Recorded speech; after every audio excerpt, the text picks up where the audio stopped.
Hello, everybody. Welcome to this week's episode of MGR Unplugged. Today, I'm very, very excited. I have Bjorn Bengtsson with me. And I don't know if you guys remember, but it was about a year ago when I first interviewed him. Back then, it was just an audio podcast, and you guys couldn't see his art and all his paintings and everything that he does, or even himself. But I'm so happy that he's back with us today. And he also, because we're recording this now and it'll be not just on the podcast channels as usual, but it'll also be on YouTube. We're going to actually display some of his artwork and some of the work that he's been doing lately.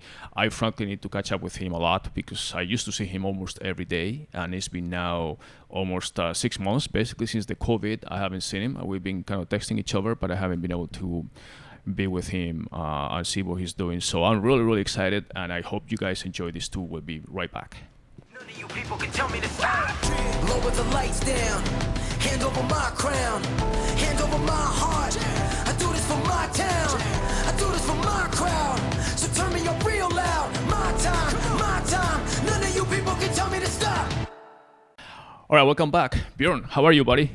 I am doing beautiful. How are you? I'm doing great, man. I'm so happy to have you back. You don't realize how spoiled you are when you're used to seeing your friends on a daily basis. Just relax, work, and then go after hours. We used to hang out at the coffee shop and, just have a little chat here and there. And all of a sudden, that thing just stopped, like abruptly. Yeah. Like we lost track of each other for a while, and we didn't know what was going on, and then we thought it was gonna be like, oh, this is just 2-3 weeks and all that stuff, and then before we know it, it's been like 6 fucking months, and we're still kind of. I did not realize it's been 6 months. I know. It's just like this year. It's almost September next week, I think. And this year has been like a blur. I mean, it's just been so fast. And I remember specifically the last time I saw you, we were at the coffee shop that we used to hang out at, and you used to work there too. And I remember because your artwork was all over the walls. Yes. And we worked together on that. And seeing every day, and then all of a sudden it's like, well, they closed the shop. We started with this confinement. We don't know what's going on. This is like the end of February, beginning of March, and now it's like August. It's like, what the fuck? Those paintings did look beautiful up in there. So let's go back at least 6 months. So what you been doing all this time? Painting primarily. Yeah. So at work, you were working obviously there, and then what happened with the coffee shop and all that stuff where you were working to pay bills and all that? I was working there, and they closed for a little while, and then when it came time to get back working, I decided I didn't want to. Okay. Did you ever work when they were like opening for just curbside serving and all that? I did not. Okay, so you already had stopped. Yeah. By the time that happened. At that point, I remember I had to drive there and have a little meeting, and on the road I was feeling very uncertain. But I had this very deep peace that kind of settled over me, and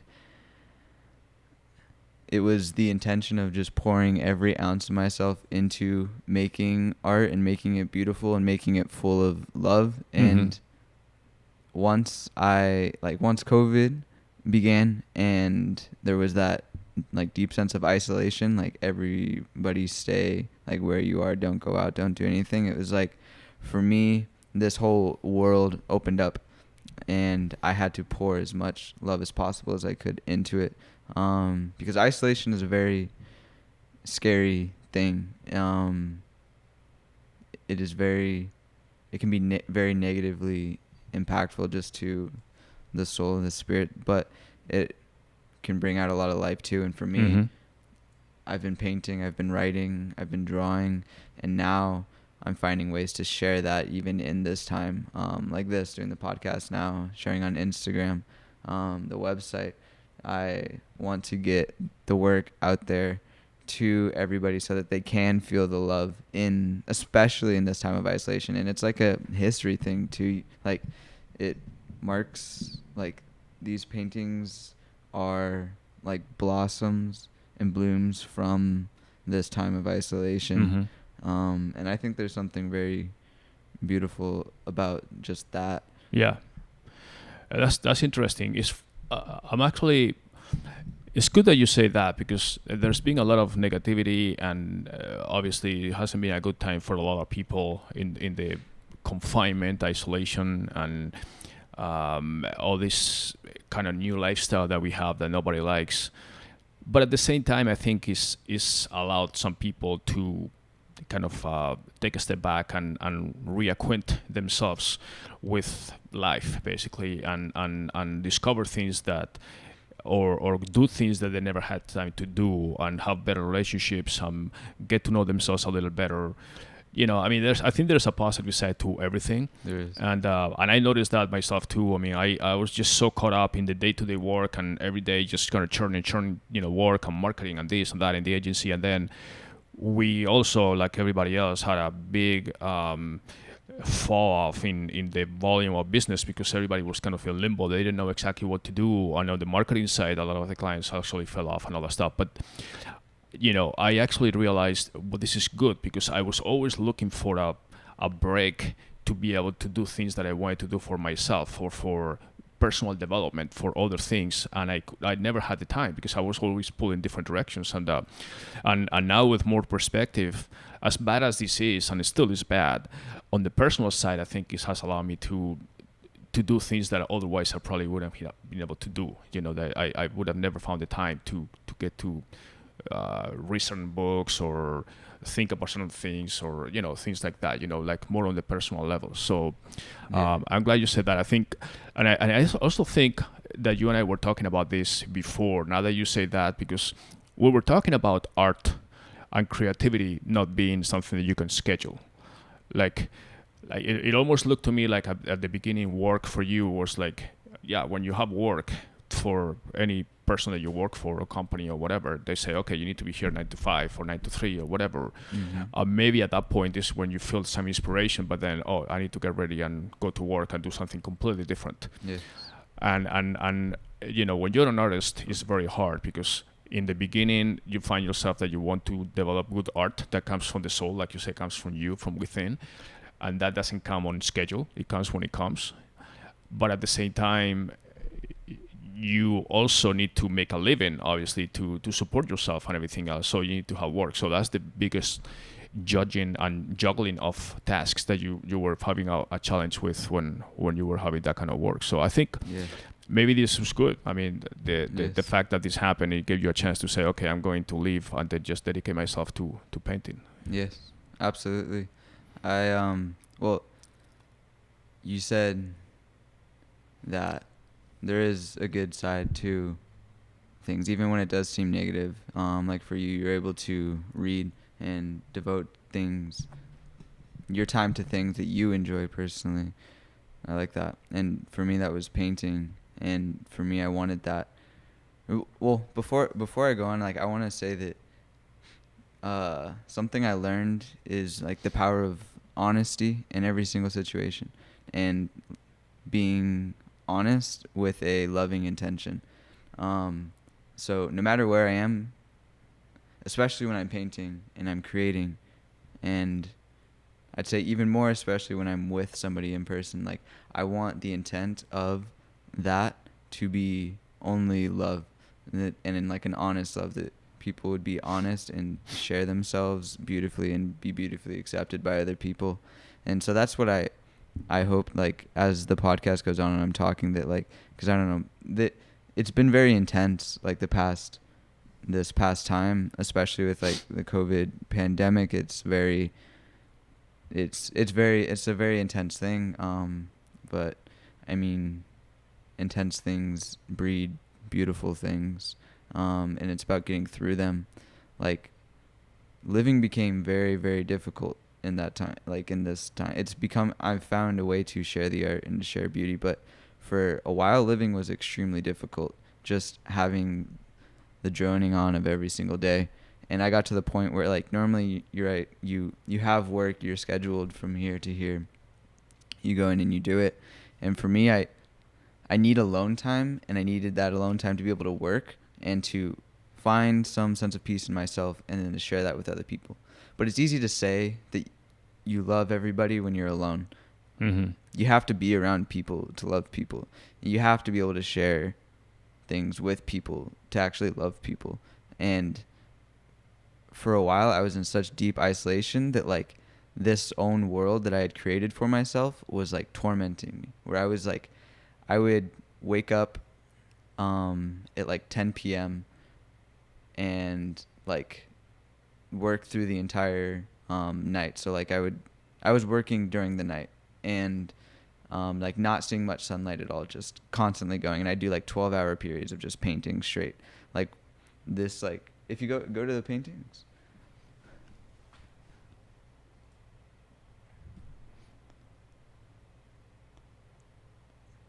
So this one right here, right on the front, it's 2 plywood panels. It's like mixed media. I did collaging with paper and Polaroids and oil paint. It's flowers. I called it the flower dance. And I did it in 2 12-hour periods straight painting, like one day after the other. And it's just like wake up, do yoga, eat a little bit, paint until like, and I was like, I was sacrificing sleep. I was sacrificing eating just to paint, like constantly. So you said that in the beginning, that's when you found the biggest struggles or adaptation to the new kind of life that we all had. So, and you said that it could be extremely difficult. Yes. Give me examples of situations where you found yourself with the struggle, with being difficult. How do you manage those situations? How do you deal with them? How do you overcome them? What did you learn from those situations? I didn't want to live at all. Like I was at the point where like living was so difficult that I would have rather not lived. And like that was very intense for me. And lots of people are feeling that now. Like I had a friend 3 nights ago and she killed herself. And like that's what's happening now is people feel trapped and people need love. They need some kind of freedom and expression. And that's what people need. And for me, that's what I needed, and people need each other. Your friend that made that decision, how old was she? My age. She was one of my so it was your age. And yeah, very good friends. And it hit me hard. Like I heard like 2 mornings ago, and then I got straight to painting. Or I mean, I didn't go straight to painting. I sat there and I just kind of like took it in and felt it. I did some like yoga and meditation, and then I had to paint. And I was like, I'm going to paint a sunrise. Like, that's the only thing I can think is, like, I need to paint a sunrise. And I went to paint the sunrise, and it started turning into her slowly. And I'm going and I'm painting, and I'm like, oh, this is looking more and more like her. And in the end, it became a portrait of her. It's on the Instagram if you want to go to it. But it was a very difficult thing. Because I felt I had to embody that mind of people today. Like what drives a person to kill themselves. It's very intense, but if you can go through that and come out of that, the amount of life you can give is insurmountable. It's endless. Like while we have life, we have the right, and I think the duty to honor that life with love and to make something beautiful of it. But right now it's very difficult to do that. But for me, I find that freedom and that love in painting and sharing those paintings with people. So this is definitely very intense, but I mean, you said for you is painting, and then that kind of brings your mind to a different state and kind of just put all your effort into your art, which becomes a form of your expression. It's not like you say, I'm going to paint this. You just let your art flow into the painting. And I'm assuming many times you don't really know. I mean, sometimes you kind of plan what you're going to do, but many times you don't really know what the end product is going to be because you just let your art flow. And like you said, with this girl, you started doing something that ended up being a portrait. Yes. But you didn't intend to do a portrait from the beginning. Yeah. You basically were just going to let your emotions just portray or flow into the canvas, basically. Yeah. But my question was going to be, obviously you're young and you have a whole life ahead of you, and I know that this, I can't even compare this to anything in the past. I mean, yeah, wars, whatever, which are very intense too. But this is something that is affecting everybody in society, all over the world, basically. So, and it's totally unannounced. And the worst thing is that you feel like you have no power to make a decision. That people are making decisions for you that are totally one size fits all type thing.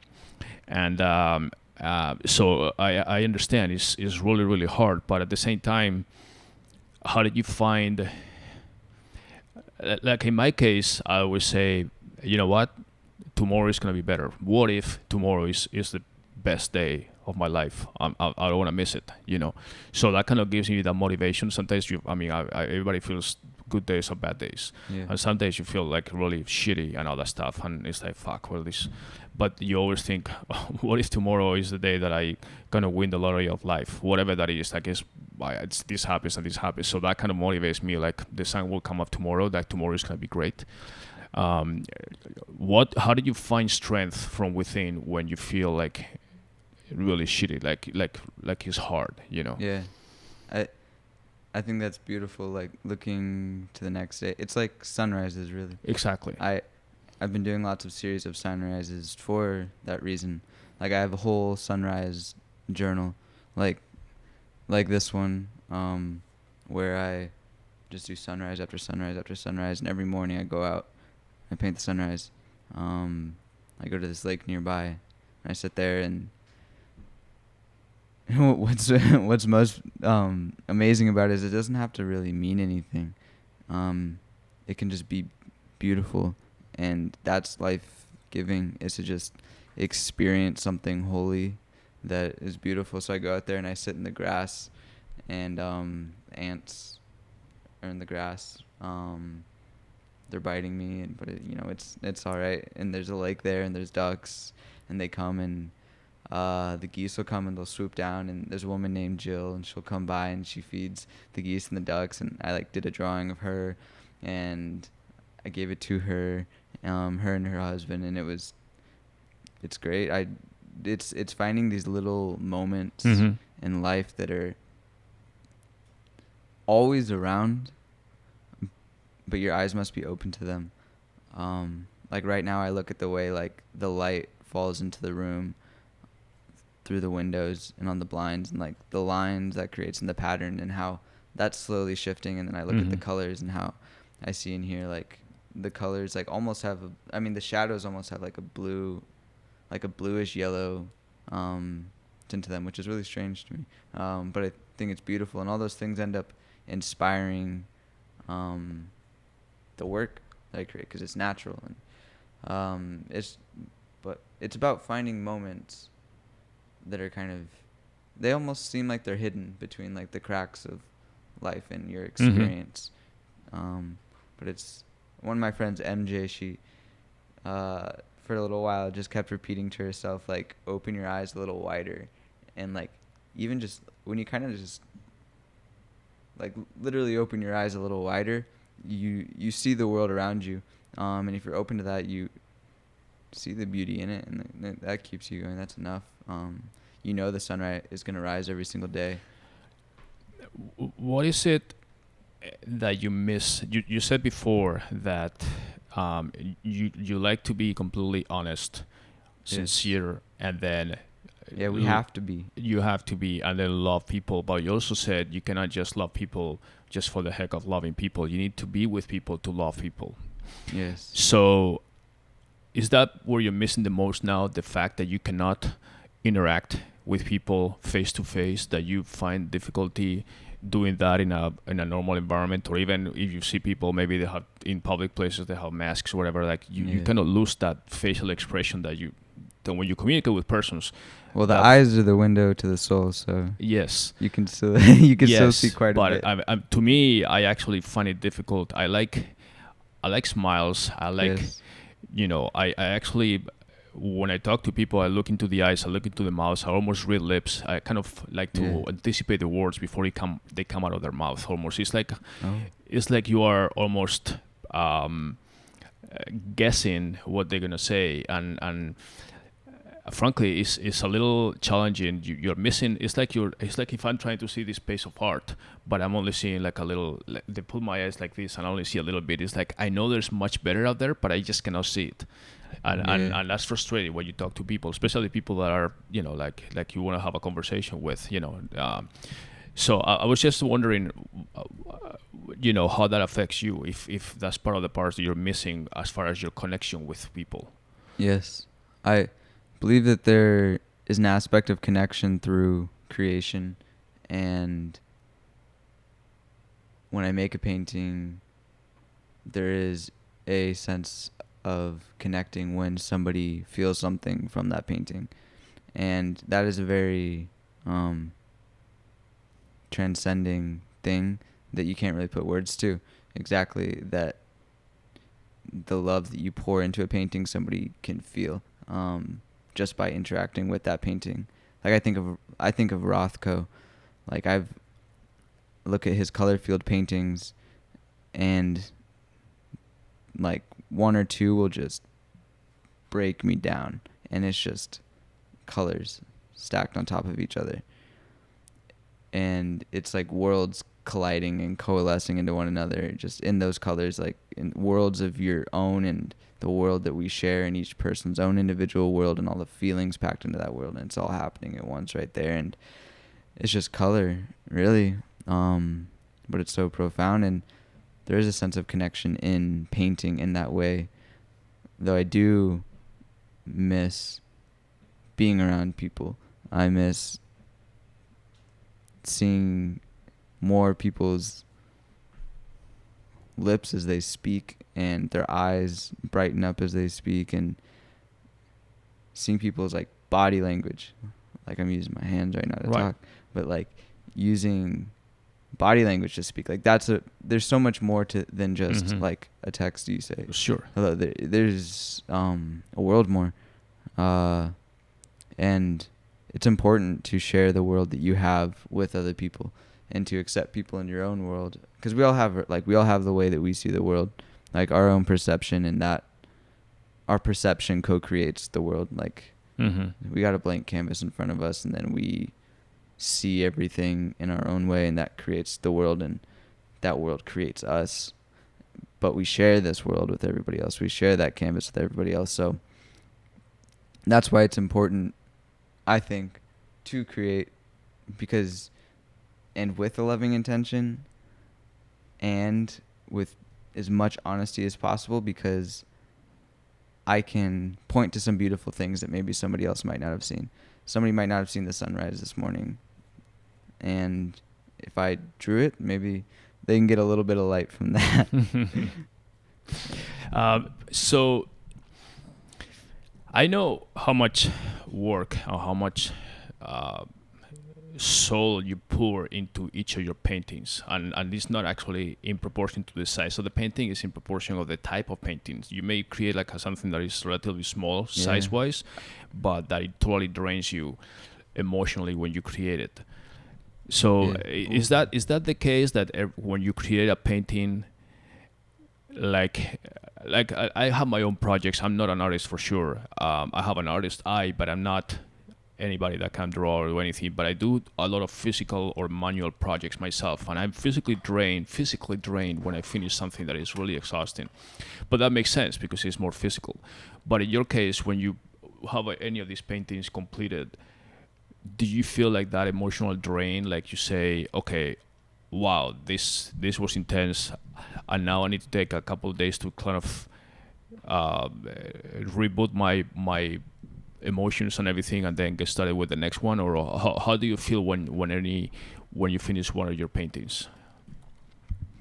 It's different for different paintings, but sometimes I feel free, like there's something that needed to be said, needed to be portrayed, visualized, and I visualized it, and I feel a sense of satisfaction, a completeness in that, and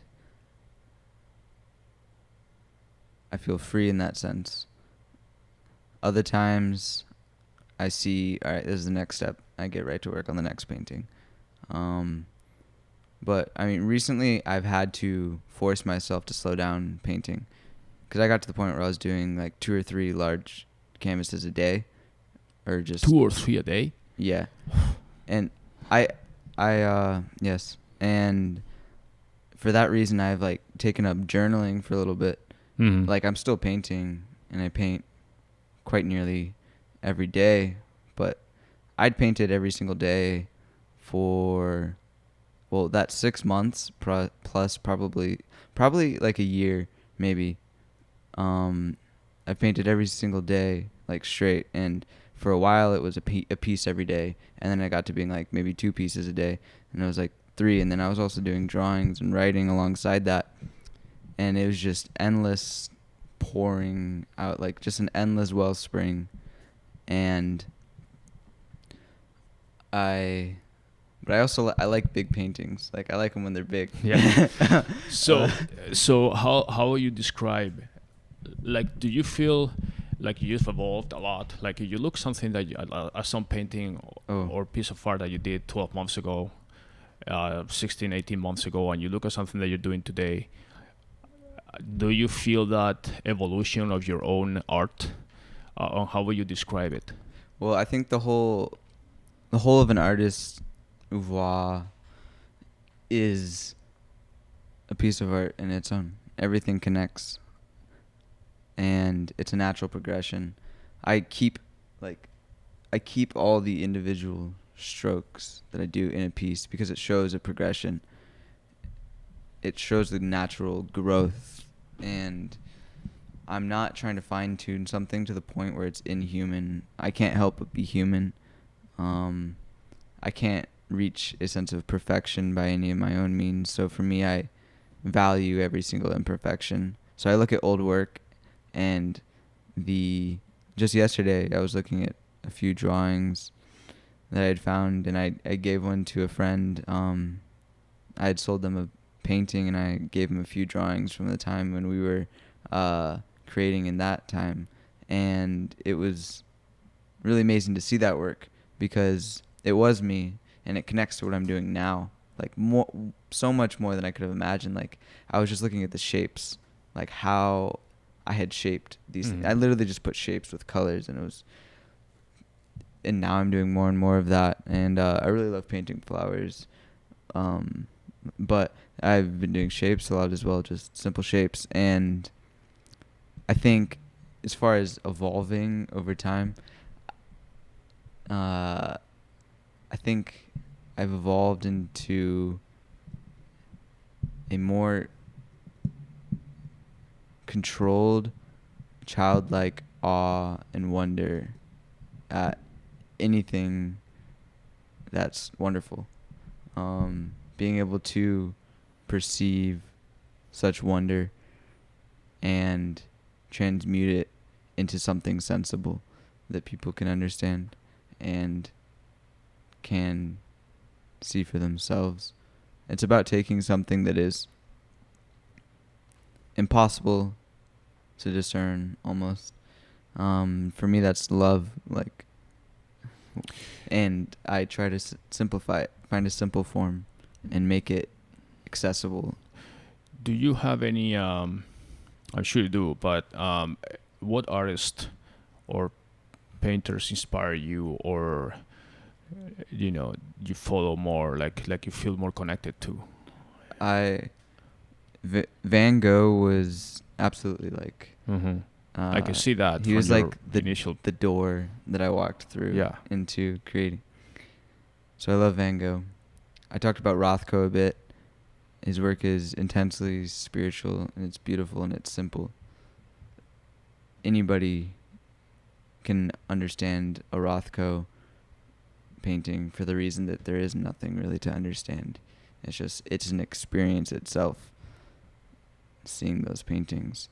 I love Yayoi Kusama. Her heart in creating, she does lots of polka dots and lots of repetition. And that's another thing in this time is repetition. Same thing every day. Right. Same thing. But if you can find peace in that, it's really amazing. And I think she has, I think she is sort of she's laying the groundwork for a lot of art that is to come. She's still alive now. So is David Hockney. I like David Hockney. He likes big paintings too. And I really love Picasso for his shapes. Like studying Picasso, I was able to see how you can simplify things down to simple shapes.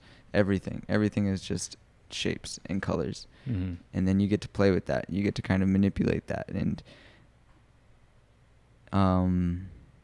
create a visual journey through a painting by how the shapes point to one another and lead you into a space to where you are, again, seeing the painting as an experience. Like, you're not seeing a picture of an experience. Like, no, your experience is inside that painting and your affiliation with that painting in the moment, what you feel, how you move through the painting. So before we started recording, you were showing me one of your paintings that you sold to a friend for his apartment, and I had to think that even though that is satisfying that your art is selling and you're selling it to people, that is also kind of like letting a little child just get away and saying, because when you see the painting on the wall, the person that sees is, oh, it's a nice painting on the wall, but you have so much background. It's kind of like when you saw a picture of your vacation, and you are so enthused with your own picture, saying, yeah, this is where I went to this vacation, look at this beautiful picture. And then nobody likes to look at pictures of somebody else's vacation, because it's like, okay, beautiful, yeah, you're in front of this monument, whatever. For you, it means nothing. It's just a picture, and you have to smile just because it's your friend's picture. But for you, it has a lot of emotions around the picture. You know, like it reminds you of what happened before, how you got there, the smiles, the experience, the whole thing. So for you, your paintings obviously have a lot of emotion behind it that you are actually just letting go and cutting that cord and saying, good luck. You know, hopefully you'll go to a good home. The paintings can handle themselves. And when I want to share paintings, all that I can. Right. And I don't see it as letting go. I see it as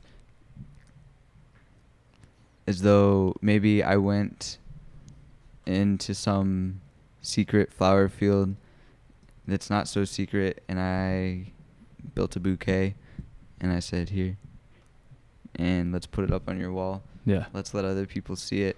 Let's get more of these up.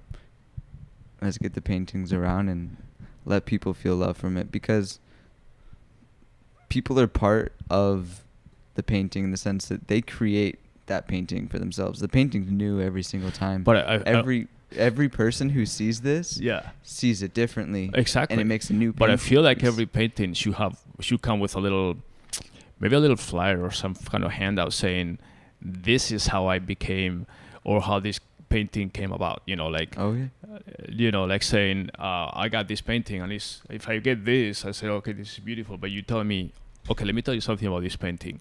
It was this time. I'll tell you some stuff about a painting. Yeah. Scroll down. You remember Joel? There, right there. I remember him. Yeah. Yeah.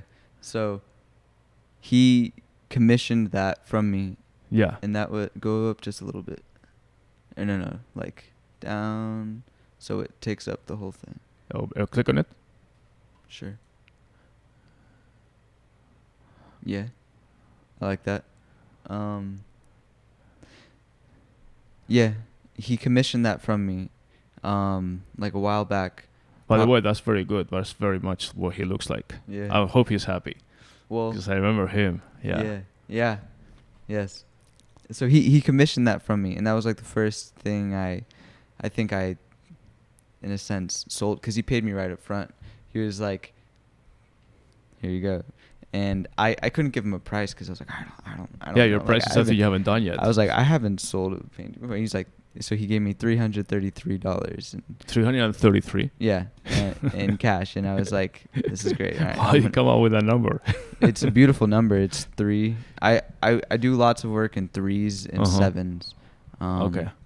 They're very completing, holistic numbers.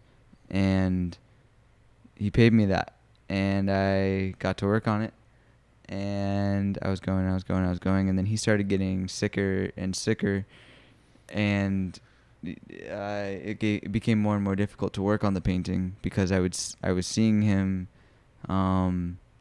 becoming more and more sick physically while still having so much life in him and so much youthful life in him, and it became difficult to work on the painting, and I couldn't for a little while. And then he got really sick, and then I ended up having to like go away, and then I never really heard from him again. And I got a voicemail, and that was it. And I was like, wow, I don't, because he was like one of my best friends. It still is, I'd say. Like, it's the what a person like shares with you in their life, it's just, it stays with you. And I went back to working on the painting, and I finished painting his physical body, like his face, his hair, his shirt, and then it started kind of at his shoulder, like turning up into this almost like his like aura, his like spirit, and then it went into where I left empty canvas for that unknowing. That whole white there is just blank canvas because I don't know what happened to him. I just suddenly stopped hearing from him. So I left it as blank canvas.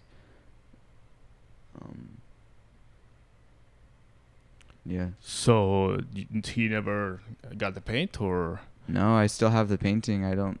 did he not reply to you or anything, or? I don't know. I mean, no. He left me a voicemail, and then he was at a place like getting better because he had to get surgery. They had to like kind of heal him up, and but I don't know. Okay. But what I can say is that I captured every ounce of beauty and spirit and soul in him, and that's what I want people to see, and that's who he was. Wow, that's a story. Well, hopefully we'll see him back. I remember seeing him almost every day. It was super nice too. So yeah, that's the thing that I was telling you about. That these times, I remember other friends. I won't name them here, but I mean we had a good group of friends that we used to hang out together all the time, and I lost track of most of them. I mean, I keep in touch with you, obviously text messages. Anthony, our common friend too. I'm gonna actually probably see him later. But there's other people that I met there, or that we used to hang out together that I don't know. And it's funny because some of them I don't even have their contact, so it's not like I've been out of touch on purpose or something. If I have a phone number or something, I would text him, hey, hopefully you're doing well or something. But it's just that you're used to seeing some people or some friends that you see regularly in person, and then you never actually bother to say, hey, let me give you your phone number because you're going to see them. And then all of a sudden you stop seeing them and you don't know what happened to them. So it's just the whole situation has been very, very strange. So, yes. But let me ask you, even though this might be kind of a silly question after all the things that you've said, but what do you do when you're not painting? I mean, how do you... because obviously you've been painting so much that maybe you just sleep and then everything else is painting. But what else motivates you? What else, not motivates, but what else attracts you as far as how you spend time when you're not actually painting? If you say, okay, well, I'm going to do something, I'm going to, I don't know, sightseeing, travel, read a book, watch TV, watch a movie, hang out with friends. Yeah. What is your life like? What is a day in the life of Bjorn Bengtsson? What is a day in the life when he's not painting? When you're not just in front of the canvas? Yeah. There's many things that I must do that are just simple living. And for me, that's like I wake up, I do yoga. I do yoga like 3 or 4 times a day. What kind of yoga do you do? Just like a spiritual meditation type? I mean, I can show the camera right now. I have like a set routine that I go through every time. Okay. It's about like 30 to 45 minutes. Okay. And it's like I suppose it's like, I've done some study of yoga, but mainly I kind of just crafted it from what I felt and like learning from people here and there. But I guess it's like vinyasa I don't really know. So I do yoga first thing when I wake up in the morning. What time is that? When do you normally wake up? This morning I woke I was up. surprised this morning you texted me like at 7 or something. I'm like, wow, I Well- thought you were a night owl, and you're texting me at 7. I wake up at 5 or so it doesn't bother me. But Yes. I didn't. I don't know if it was an exception for the day or. Well, this morning I woke up at 4:30. I've Okay. been waking up at about 4:30 to 5 in the mornings to see the sunrise. Okay. For a long time I was through the nights. I had a weird sleep schedule where I was like awake for like 40 hours straight, and then I'd sleep for like 15 like 15 hours, and Yeah. then I'd stay awake for another like 30 something. Wow. It was very like not consistent and not very healthy for me. So I was like, I need to live healthy. So I'll do yoga. Yoga is a very healthy thing. I love to cook. Really? Like, I absolutely love cooking. Really? Wow, that's impressive. Like I yesterday, need to invite you over more frequently. Hey, I man, say, I'll- I hate cooking. I'll make some stuff. What kind of cooking do you like to do? Well, yesterday I made two things. I made like this mushroom stew. I used some like leftover like kind of like broth sort of Uh-huh. thing from it was like, it's almost like a soup. And it's so tasty. It's like all spiced up real nice. And then Nice. I mixed some like mushrooms in there, and then cut up some what was it? I don't know, some kind of sausage, and then I cooked that together, and So then do I made you it. I love improvise it, or do you just do you wing it, or do you say today I'm going to make this dish? I like to make something. I like to make it new every time. So like I'll Okay. spice it differently every Okay. time. I love making eggs and then like wrapping things in eggs and things like that. But I mean, I don't eat a ton. Like I eat what I need to. Yeah. And I really like eating eggs and vegetables, and I eat like a keto diet, so it's like low You carbs. do? Okay. And it's just I found that that's what works for my body. Like I get the most amount of energy and only need to eat what I need. Mm-hmm. And I find that like I can kind of just, I have my own center that I don't need food for energy. Like I need food to live, and Mhm. I need food to give me I do need food for energy, but I don't go to food. Well, it's your for- fuel. It's your fuel for your day. No, Yeah. I mean keto is. I've done a lot of different types of. I wouldn't say diet in the sense of trying to lose weight, because that's not my problem, obviously. But I've done a lot of different nutrition tests and tries to optimize the performance of my body in different areas, Yeah, not yeah. just physically, but also mentally, energy and things like that. Just to be just like I mean, you know, my background in racing and all that stuff, but I do Yeah. the same thing with my body. I like to perform at the maximum level in all circumstances, and then I said, okay, well, my fuel needs to be the best too. So I try to experiment with different things, different routines. I'm also an early morning person. 5 o'clock, 5:15, Yeah, that's really jump out of bed. I'm not even like, oh no, I never even have to use an alarm to wake up. That's good. Never. I mean, I used to have it, and then it's like, by the time I have coffee or something, is when it goes off, and I say, well, I don't need this alarm, so I just turn them off. But I've been always like that. But in the evenings, I like to obviously get at least 6 hours of sleep. You know, I mean, they say that. Yeah, I'm the same.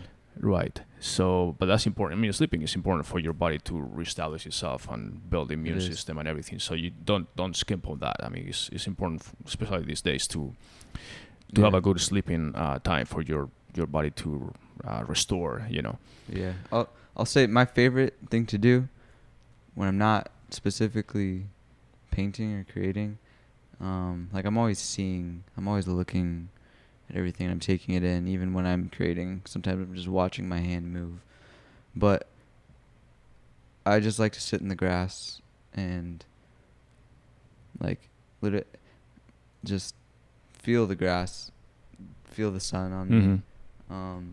Like that, like it feels like that, you know, just look up into like an empty blue sky, watch the sun rise into it. Yeah, lots of that here in Arizona, that's for sure. Yeah, it's the most beautiful thing, and like Yeah. you can't get enough of it. Like I was driving here, and like all the clouds were like scattered, like We Like- have these beautiful sunsets here. I mean, sunrise is nice too, but it's a little. It depends on you have texture on the sky with the clouds, and I have a lot of little time lapses that I do because I'm also usually working out early in the morning in my backyard. I see the sunrise, and if it's just a clean blue sky sunrise, is okay. But if it's with like clouds and you start seeing the texture changing, like you said, the shadows changing and the hues and the paint and the colors, I put the camera on my phone there with time lapse. And then I'm working out for an hour and a half or so, and then I see the whole time lapse, and it's so beautiful. Clouds moving in and out and rushing for the day. It's almost like rush hour in the sky, like all the clouds trying to organize and get to where they're supposed to be, and the sky, the sun coming up. But the sunsets here are beautiful. I mean, it's just at this time of the year, when we're getting into the fall, the sun, the color of the sun is like that. I mean, it's like red, it's awesome. I just did a sunset 2 nights ago. Yeah. And it was just pure red. I know. And there's lots of symbolism in that as well. It's a sign of newness, like a new beginning. Like that's what a red sun is. I think we need that. But I do enjoy the red suns. I like my journal is like primarily, even like I have a sunrise journal, but then this one ends up being sunrises too. And then that's the red. Yeah, exactly. Yeah. I don't know if David and I were watching it. He was playing some basketball in the backyard stuff, and I was actually swimming, and then he says, look, and I actually thought it was so red. And it was kind of between the clouds. And I thought there was like a fire in the distance or something. Yeah. And I looked, and it's like, was that a fire or something? And it was just the sun. And I was like, well, shit. It is a fire. Like well, it's a big fireball in the distance, far many away. Light years away. Yeah. So, all right, let's talk about business a little bit. So, beautiful paints. How do we get into people? What is your plan? I mean, where do you see your art work? What are your goals in the next, let's say 6, 12, 18, 2 years, months? How do you get this art to the people? And what is it, what plan that you have, or what would you like to be in an ideal situation? I want to see my art everywhere. Anywhere I can. Anywhere somebody is feeling love, I want them to be with the painting. But you have to pick specific places. And right now, there's lots of sharing happening online. So I have the website. I share from the website. It's a gallery. And right now I'm working on the back end stuff for selling paintings from there. I've been doing pricing for paintings and figuring out how I'm going to ship paintings and that whole deal. So I will be selling from the website so people can get paintings from there. There's also Instagram where I share lots of work. And right. No, obviously, full disclosure, our agency MGR created the website for Bjorn about a year and a half ago or something, right? Yeah. I forgot when we did Thank this. you. It's the biggest blessing having that website. Yeah, no, I mean, I really believed in you from day one that I saw you. So obviously we created, and then he's been working on it, like you said, behind the scenes and uploading more art and everything. But if you go to his website, or hopefully you guys will go to his website, it's bjornbengtsson.com. And Bjorn is spelled as the Swedish name, Bjorn. And Bengtsson is also Swedish, as your background is Bengtsson. Bengtsson. Anyways, we'll put it in the show notes. But I definitely recommend that you guys go to this website. It's no BS. It's all artwork. I mean, he's not going to have... It's all basically different categories. You can go see his logo, which he designed, by the way, his handwritten signature. And then you can see basically drawings, pastels, paintings, and prismatics. That's a very interesting category, by the way. I'm not sure you're still doing those. but that's every so often. every now and then. But no, that's a very unique category there, prismatics. And then you have at the bottom the feed for his Instagram feed, which is also where he does most of the updates. Yeah. He has a very interesting page that Yeah. you don't want to miss it, because he actually refreshes it every now and then. I just found out because he had a lot of posts, and all of a sudden they disappear, and then they started posting new fresh stuff. So Yes. Every single day I put what I'm working on the stories. Yeah. And then I document it there. Yeah. So like his stories are the most elaborate stories that I've seen for a daily person. I mean, he actually has them by date, like 8/26/2020, 8/25, 8/24, 8/23. So there's basically a story for each date, and you can go back. So that's a very I haven't seen that kind of story organization from pretty much anybody. But if you want to see what is a day in his life, just go to we can go to 8/26, which was yesterday. Yes. I'm gonna open this to the public with your permission, since it's public, Of course. and we see this. Yeah, I was typing up some writings at a coffee shop. Right, and this is actually, I'm gonna pause it. This is him actually. This painting you just saw. This is the one that we mentioned before, right? Just You sold sold it to a yesterday. friend. Right. So this is the painting and the hanging on the painting on your friend's wall, which is like an event in itself. And that's when you say. And he's an artist as well, and he's tagged in the post. Right. So that's yesterday, and then the next story that comes up. I have this vision, right? Yeah. Do you want to hear about it? Okay. Yeah, for sure. Because right now I see so many artists around myself, and so many people who are just absolutely beyond themselves with talent and heart and soul. Like, there are artists all around, and all these artists need a space where they can share with other artists what it is they're creating. So I have this sort of dream of an artist collective, in a sense, to where, because I see it almost like a web, where not every person connects to every single other person, but we are all connected in this web where I am doing work similar to this person, this person's doing work similar to this person, and I'm doing work similar to that person, and like all of our work feeds into one another. So I hope to open something up where me and all these artists who are my friends, who are my beautiful friends, making beautiful art, like Gabby, she is doing some of the most wonderful work with Right. I remember she was close friend of yours, and she's also a very, very talented artist. I never forget this. There was a table at the this coffee shop that we used to gather. Typical wood table with a glass top, but then underneath there was a bunch of little drawings that were from both of you, I'm assuming. Yes. And I could tell some of them were her style, some of them were your style. Yeah.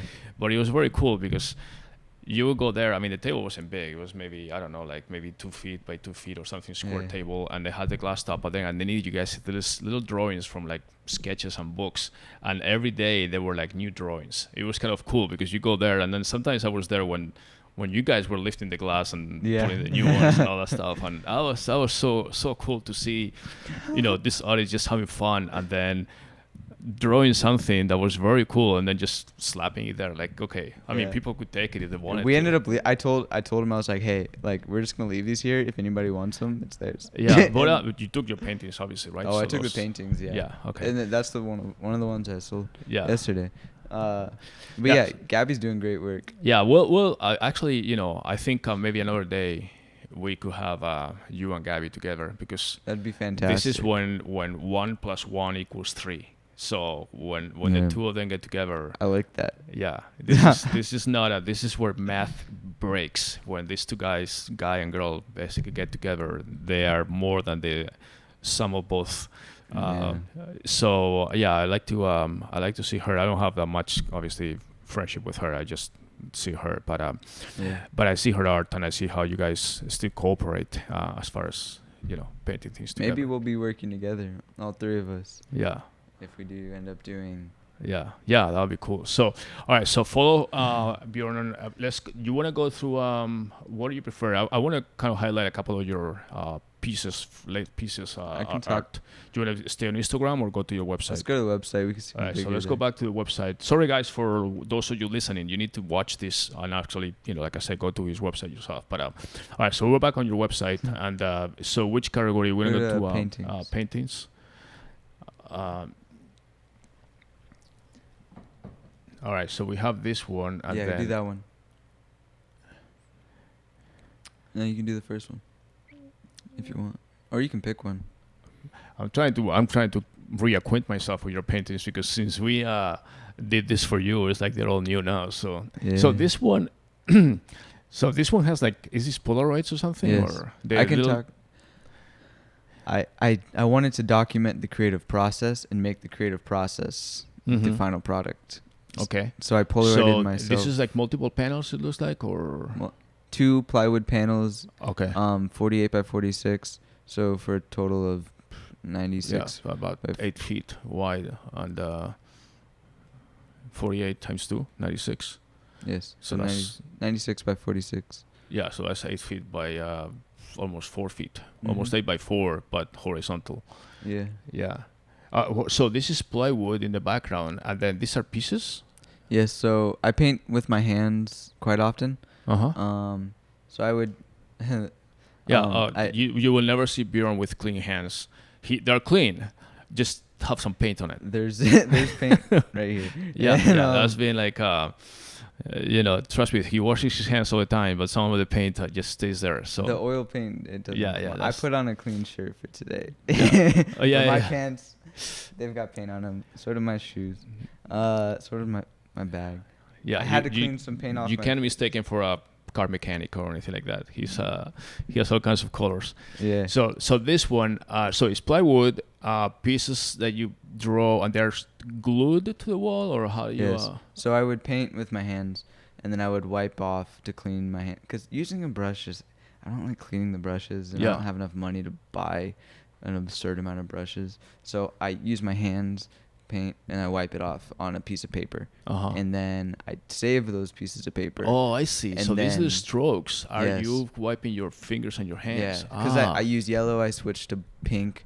I clean the pink off, I switch to blue. Right. And so I saved all those scraps, and then I ripped them and I cut them very deliberately to create a sort of motion through the painting. Yeah, It goes yeah, like yeah, this, yeah. and then breaks free right here. And this is where you see that the beginning of the creative process, when I was literally taking a photo of myself,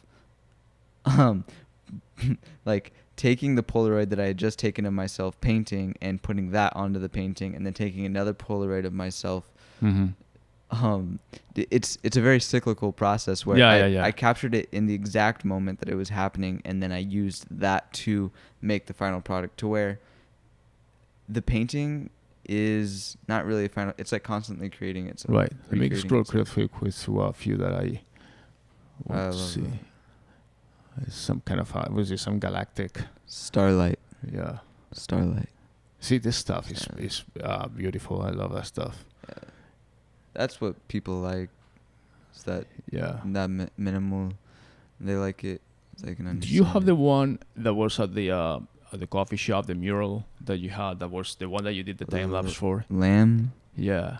Yeah. Is it still on the website or not? It is.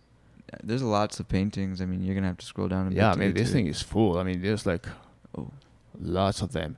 Hey, That wait, one was go.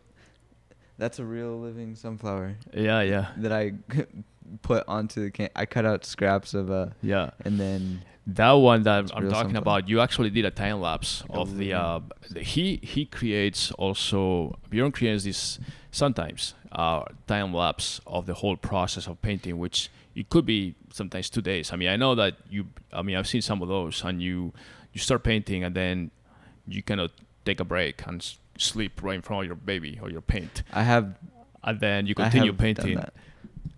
I have fallen asleep like outside painting on the ground. Yeah. Oh, I know. And your phone or however you film them is kind of rolling still. I wish to take care of myself and take care of my body and honor my body. So I I sleep healthy now. Yeah. I've learned and I've grown in that way, and that's important. So we need to rescue those time lapses that you said that you have them on your phone still. I've got them. I think I mentioned to you about creating your YouTube channel and putting them all there or something, but I'm not sure if I have some on. I do have a YouTube channel, and I have some of them on there. I do have the lamb painting on there. Okay. Yeah, we'll kind of discuss that later, because I definitely think those are, especially when people buy those pieces. Yeah. Though I did a series. I'm still sort of in it. It's called Windows, and I feel like it captures a sort of trapping of this time where it's like we're looking through windows constantly, whether it be our phones, whether it be the windows of our cars, our homes. Yeah. You see all this, and it's there, and you get to interact with it. But see, this one I like from too. a distance. Yeah, that's a triptych. That was like color fields. I absolutely love that painting too. Yeah, it's beautiful. It's clean. Yeah, this 3 set. Oh yeah. Are very, very to put them together. Yeah. Those could look nice on that wall right there. Yeah. This is kind of cool too. The how many sunrises? Yes. How many sunrises? Connecting the my dots. love. The red light, the red sun. My love. Yeah. Yeah. So, anyways, I definitely want people to go. We've been talking for almost an hour now, over an hour. It's incredible. So, it's a good talk. Yeah. But I wanted to get a little more into the. So, are you contacting art galleries or every day? Every day, I'm okay. putting my work out there to galleries. All right. And what kind of response do you get? Well, I started that maybe like 2 weeks ago, and sometimes it takes a little bit of time. I have one. Well, this is different. I have a poem that's like gonna get published in a haiku journal. They're posting in a little bit. It's called 50 Haikus. Okay. And the poem is called Clouds. Yeah. So I have a haiku getting published there. That's pretty cool. And then there's another magazine that's publishing a painting, that sunrise to sunset in Topanga painting. So that's really cool. It's called After Happy Hours, the magazine. And then other than that, I'm just beginning these contacts. Is with this galleries. so far locally, meaning Phoenix area, Arizona, or are you also contacting art galleries in California or some other states? London, California. Okay, anywhere. Okay, good. I like anywhere people are down for the work. Let's get it there. You know, I was thinking you have a Swedish background. I think it's 2 generations behind you. And I think your art, because it's very modern, abstract, and also with a southwest motif, I think it will be good to promote it also in some Swedish galleries or That could be interesting, or locations. yes. Especially your name is also full Yeah. Swedish, obviously. So I would definitely be interested in seeing if you get any kind of response from Stockholm or any other major Göteborg or art galleries in I have a couple of clients that are in Sweden, even though they're not in the art part, they're more in the fashion. But I don't know if I can. Fashion is art. Yeah. They're very closely connected. Yeah. Art and fashion are coming so close together. I mean, they're coming so connected lately. And then that's another option that I wanted to talk to you after the podcast. But art and fashion are two. Basically, they are together. I mean, the fashion is just like an avenue for art to display itself, I think. And absolutely. I've been doing cutouts. Like my like cadmium yellow hoodie has an angel cut out. With felt in different colors sewn onto the back of it, and it's beautiful. It's fantastic. So that's good. There's so much you can do with fashion. But yes, really, like if you have clients working in fashion, I would love to speak with them. I would love to talk with them. Anybody listening can contact me through the website. Give us your all your information. I want to put it on the show notes and everywhere that we post it, just so you know. But the podcast, everybody knows, is primarily on YouTube. That's what we do most since we started doing video podcasts. But the show notes on YouTube are very complete. they have all the information on the things that we talk about and all the links and everything. And then obviously it goes to Spotify and Apple Podcasts and everywhere else. But in addition to some of the websites, and then we'll put a link on his own website to this podcast too. But aside from that, where else can people find your art and follow you? I wanted to start following you on Instagram. And there's everything. Instagram, and that's Bjorn Bengtsson. So it's BJORN BENGTSS. And then on there you can DM me. And then I mean, for the podcast, like if somebody's really interested, you said it's in the show notes, I can put all the information, like my email and like this is the Instagram. Just one more time is Bjorn Bengtsson, like his name, but just without the last on. So it's BJORN, B as in boy, ENGT as in Tom, SS. So I will definitely follow him. He has like daily stories on very, very cool. He'll probably do a story on this podcast too later today. So today's the 27th. He doesn't have anything posted just yet. So that's great, Bjorn. I definitely don't want to wait another year to catch up with you. So you want to do a live story right now? Yeah, I'll do a little story. The story on the podcast? Yeah, I'll start with the camera. Okay. But I love making the stories. So here we are, doing a podcast with Manuel, MGR agency. Can you scroll up and look at the painting? It's beautiful, beautiful. And when will they be able to listen to the podcast? Oh, this will be ready by Friday morning, tomorrow morning. So I have my homework to do this afternoon. Beautiful. I'll have it up then. Yeah, it'll be Friday morning by 10 o'clock. It'll be posted on YouTube and on all the podcast networks. So go to watch it at the MGR agency channel on YouTube. Fantastic. All right, beautiful. When is the story gonna be ready? I like to do like little edits, and like you can put music in those stories, and you can put photos in it's an art form. Oh yeah, it's a whole no, a lot of people don't realize that good stories, and we do them for advertising too, but good stories are like a whole mini production. You're creating like a little mini commercial in basically 10 seconds, which is more difficult than doing a 30-second commercial. I'll take like, because you're right, like you have to take something that's very you have to say a lot with a little, right, and you have to make it understandable but also very idiosyncratic. A good story is the one that makes people want more, and the story ends rather than the one that people are gonna swipe saying in the first 2 seconds. So that's bad. So all right, Bjorn, thanks for joining me today. Like I said, I definitely want to catch up with you. I'm so happy that we were able to reconnect after 6 months. I promise you will not be 6 months before we connect again. It's probably going to be more like 6 days. But thanks for coming. I really enjoyed listening to you again. Your story, your inspiration, I think is awesome. Especially if I see you. I mean, you're a young guy compared to me for sure. But I mean, you have so much depth, for a person that young, and that's very inspirational for me too. So thanks for coming, and we'll keep in touch, and that's it, everybody. Thank you. I want to say just peace, love, and beauty. Have a beautiful day, everybody listening. Thanks for listening. You're beautiful, you're lovely, and have a good day. All right, thanks, Bjorn. See you. Bye.